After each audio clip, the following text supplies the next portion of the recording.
What are the set of tools your team needs to make sure everyone is on the same page?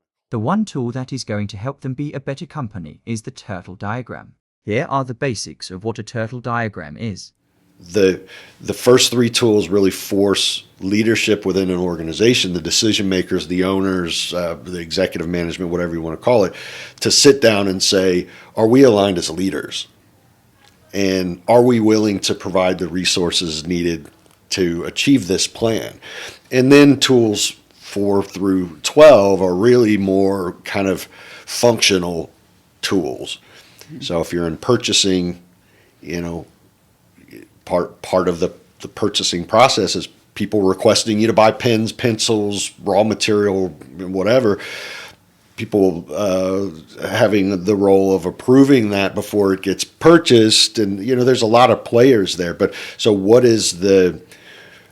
the set of tools that team needs in order to ensure everybody's on the same page, and that the work activity supports the higher level strategy? Mm-hmm.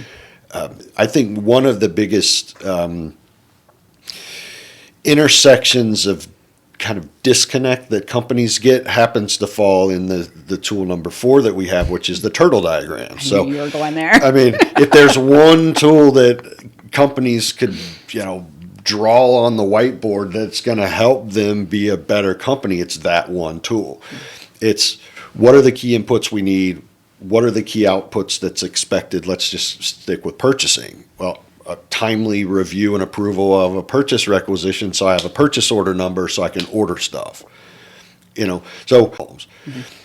the real breaking point that I see is the turtle diagram or SIPOC or one pager or whatever. The breakdown that I see the most there is, the organization saying, here's what I need from a process. I need quick turn time and approval of a purchase order. I need you to purchase the right amount of goods. I need it to arrive here on time. The piece that's missing that the turtle diagram forces you to do is the other side of the equation. We call this kind of the process handshake. So the process team will say, okay, I understand this is what you expect of our work. Here are the metrics for the work that we do in the purchasing process. But you have to give me the resources I need in order to achieve those results. That right there seems to be tapped. Many organizations, whiteboards, in an office setting or on the floor in the maintenance tool crib or whatever, that would solve a lot of problems. I'm going to tell you where I need you to be.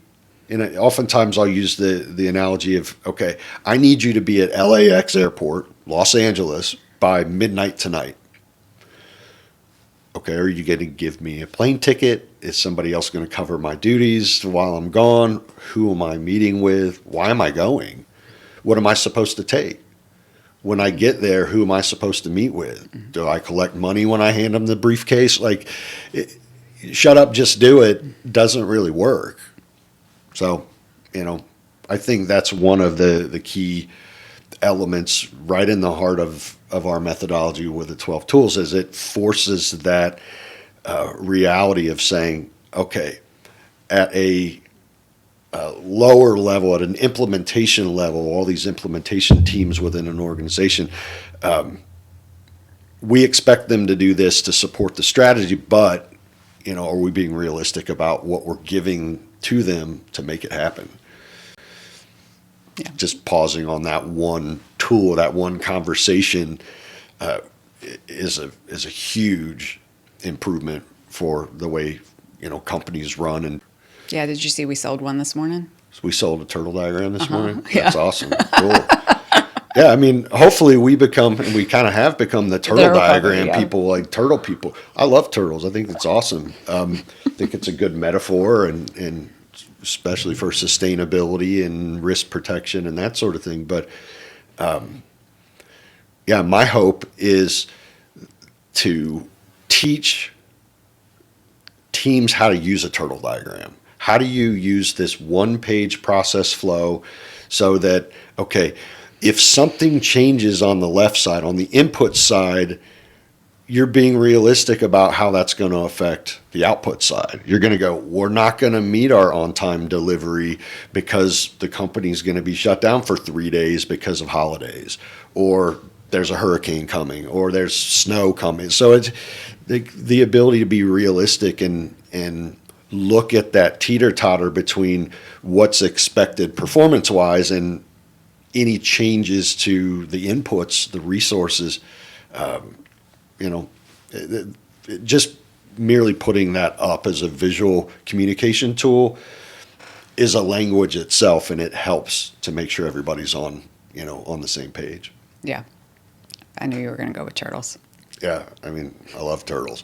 Turtles spark such a They're controversial. rage, and like you'd never know a one-page diagram would freak people out so much. That's stupid, or I love it, or hey, whatever you want to call it.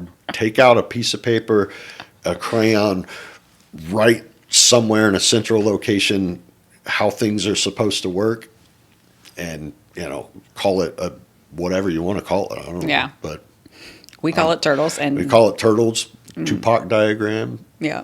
Combination of SIPOC and turtle. Yeah. But yeah, it's a simple tool like that help people get on the same page. Yeah.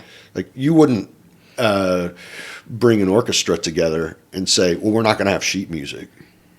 The maestro's just going to go 1, 2, 3, 4, and then you just start honking on your oboe or whatever. It's like you have to have a playbook. You have, for a football team, you got to have a playbook. You got to have sheet music. Everyone needs to know what their part is and what their part is not. And that becomes particularly important when you're playing oboe one day and then the next day the flautist is not there, so you're playing flute the next day. Okay, so if the role of each of those, those processes or those gears is super important. Yeah.